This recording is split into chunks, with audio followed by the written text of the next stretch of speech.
Poco a poco, los israelitas van avanzando en el proceso de poseer la tierra prometida. En este capítulo, la repartición de Canaán.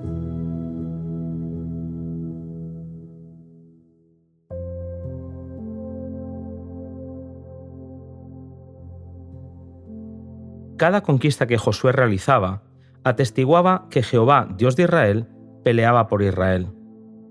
Las tribus del norte de Palestina, atemorizadas, formaron una alianza contra ellos.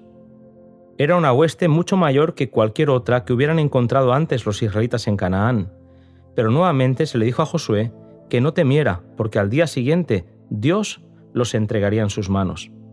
Cuando los enemigos fueron derrotados, se le ordenó a Israel no apropiarse de los carros y caballos que habían constituido el orgullo y la vanagloria de los cananeos, pues Israel no pondría su confianza en carros o caballos, sino en el nombre de Jehová su Dios.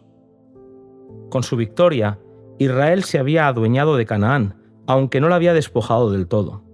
Al oeste, los filisteos todavía tenían presencia, mientras que en el norte estaban los sidonios.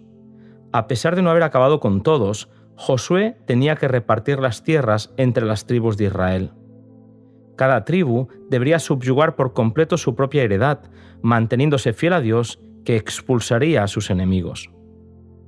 Moisés mismo había fijado las fronteras del país, según se lo había de dividir entre las tribus cuando entraran en posesión de la tierra de Canaán. La tribu de Leví no sería tomada en cuenta en esta repartición por estar dedicada al servicio del santuario, pero se le asignaron 48 ciudades en diferentes partes del país como su herencia. Antes de que comenzara la distribución de la tierra, Caleb, acompañado de los jefes de su tribu, presentó una petición especial. Con excepción de Josué, era Caleb el hombre más anciano de Israel. Los dos habían formado parte de aquella expedición muchos años atrás, y ahora él le recordó a su compañero la promesa que se le hizo como recompensa a su fidelidad. Pidió que se le diera Hebrón como posesión. Allí habían residido muchos años Abraham, Isaac y Jacob. Allí, en la cueva de Macpela, habían sido sepultados. Los anaceos vivían en aquel lugar. Su aspecto formidable había atemorizado a los israelitas, pero ese era el lugar que Caleb había escogido como heredad. A sus 85 años, su fuerza no había disminuido y tampoco lo había hecho su confianza en Dios. Lo que pedía, se le concedió. A pesar de haber tenido que peregrinar con Israel por el desierto, no se había quejado, sino que había centrado su atención en las misericordias de Dios para con él, y ahora pedía acabar con los mismos gigantes que habían hecho tambalear la fe de Israel. Otra reclamación tocante a la repartición de la tierra reveló un espíritu muy diferente del de Caleb. La presentaron los hijos de José, la tribu de Efraín con la media tribu de Manasés. Basándose en la superioridad de su número, estas tribus exigieron una porción doble de territorio. Efraín era una de las tribus más grandes de Israel y a ella pertenecía el mismo Josué. Aunque habían recibido una tierra rica y fértil, tenían que acabar de conquistar su territorio y no expresaron confianza en Dios para lograrlo. Josué fue inflexible en su respuesta y les dijo que ya que eran una tribu numerosa, obtuvieran el monte de los fereceos y refaítas. Con la ayuda de Dios, no necesitaban temer los carros cerrados.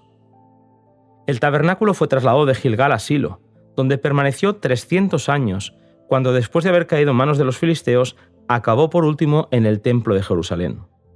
Cuando ya todas las tribus se habían repartido la tierra, Josué, al igual que Caleb, presentó su propio derecho. No pidió una provincia grande, sino solo una ciudad a la que puso el nombre de Timnat Será, la parte que sobra, y atestiguó para siempre el carácter noble y espíritu desinteresado del vencedor, que en vez de ser el primero en apropiarse del botín de la victoria, postergó su derecho hasta que los más humildes de su pueblo habían recibido su parte. 6 de las ciudades dadas a los levitas, 3 a cada lado del Jordán, fueron designadas como ciudades de refugio, a las cuales podrían huir los homicidas en busca de seguridad. Lo que hacía necesaria esta medida misericordiosa era la antigua costumbre de vengarse particularmente, que encomendaba el castigo del homicida al pariente o al heredero más cercano al muerto. Las ciudades de refugio estaban distribuidas de tal manera que había una a medio día de viaje de cualquier parte del país. Cualquiera, ya fuera hebreo, extranjero o peregrino, podía valerse de esta medida.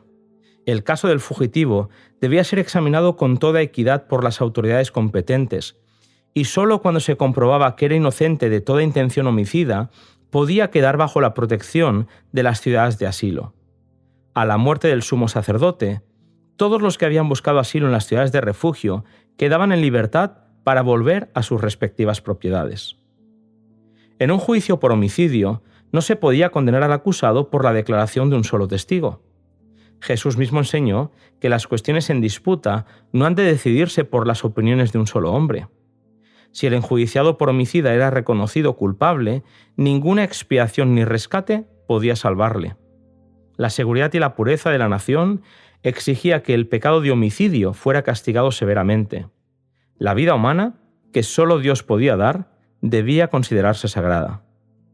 Las ciudades de refugio destinadas al antiguo pueblo de Dios eran un símbolo del refugio proporcionado por Cristo. En su sangre, todos podemos huir de la segunda muerte y hallar seguridad.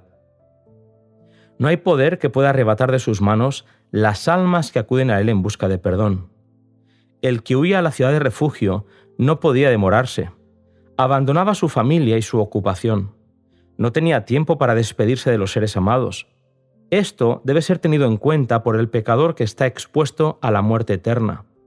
Cualquier demora puede significar en ruina del alma. El pecador que acude a Cristo debe permanecer en Él como lo hacía aquel que vivía bajo el amparo de la ciudad de refugio, pero perdía ese amparo cuando salía de la ciudad. Dos de las tribus de Israel, Gad y Rubén, con la mitad de la tribu de Manasés, habían recibido su heredad antes de cruzar el Jordán. Los soldados de esas tribus habían cumplido con lo prometido, ayudando a sus hermanos a conquistar la tierra. Ahora que volvían a sus tierras, Josué temía por ellos, porque iban a morar a cierta distancia del santuario y se verían fuertemente tentados a adoptar las costumbres de las tribus paganas que moraban en sus fronteras. Con este presentimiento angustioso, Josué recibió noticias inquietantes. Las 2 tribus y media habían construido un gran altar, parecido al altar de los holocaustos que se había erigido en Silo. Indignados, los representantes del pueblo se reunieron en Silo y declararon precipitadamente la guerra enseguida a los transgresores. Se envió una delegación para que obtuviera de las 2 tribus y media una explicación de su comportamiento. Se escogieron 10 príncipes, uno de cada tribu. Encabezaba esta delegación Finés, que se había distinguido por su celo en el asunto de Peor. Cuando acudieron al lugar, acusaron a las 2 tribus y media de rebeldía, pero los acusados explicaron que el altar que habían construido no era para ofrecer sacrificios, sino sencillamente para atestiguar que, a pesar de estar separados por el río, tenían la misma fe que sus hermanos de Canaán. Con gran regocijo, los embajadores aceptaron esta explicación y enseguida regresaron para llevar las buenas noticias a los que los habían enviado. Toda idea de guerra fue desechada y el pueblo unido se regocijó y alabó a Dios. Los hijos de Gad y de Rubén grabaron entonces en su altar una inscripción que indicaba el objeto para el cual había sido erigido, y dijeron: «Testimonio es entre nosotros que Jehová es Dios». Elena White nos recuerda cuán a menudo provienen serias dificultades de una simple interpretación errónea, hasta entre aquellos que son guiados por los móviles más dignos.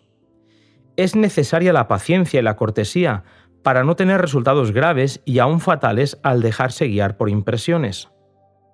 Las 10 tribus se habían presentado a sus hermanos con censuras y condenación. Si los hombres de Gad y de Rubén hubieran respondido animados del mismo espíritu, el resultado habría sido la guerra. Si bien es importante, por un lado, que se evite la indiferencia al tratar con el pecado, es igualmente importante, por otro lado, que se eviten los juicios duros y las sospechas infundadas. Son muchos los que dan un trato excesivamente severo a las personas a quienes consideran en el error. La censura y el oprobio no lograron jamás rescatar a nadie de una opinión falsa, sino que más bien han contribuido a alejar a muchos del camino recto, por haberlos inducido a endurecer su corazón para no dejarse convencer. Un espíritu bondadoso y un comportamiento cortés, afable y paciente pueden salvar a los descarriados y ocultar una multitud de pecados. Los hijos de Rubén actuaron con sabiduría, a pesar de haber sido juzgados. Escucharon con toda cortesía y paciencia los cargos que sus hermanos les hacían, antes de tratar de defenderse, y luego les explicaron ampliamente sus móviles y demostraron su inocencia. Así, se arregló amigablemente la dificultad que amenazaba tener tan graves consecuencias. Así, los hijos de Dios, cuando se les acuse falsamente, han de tener calma y ser considerados.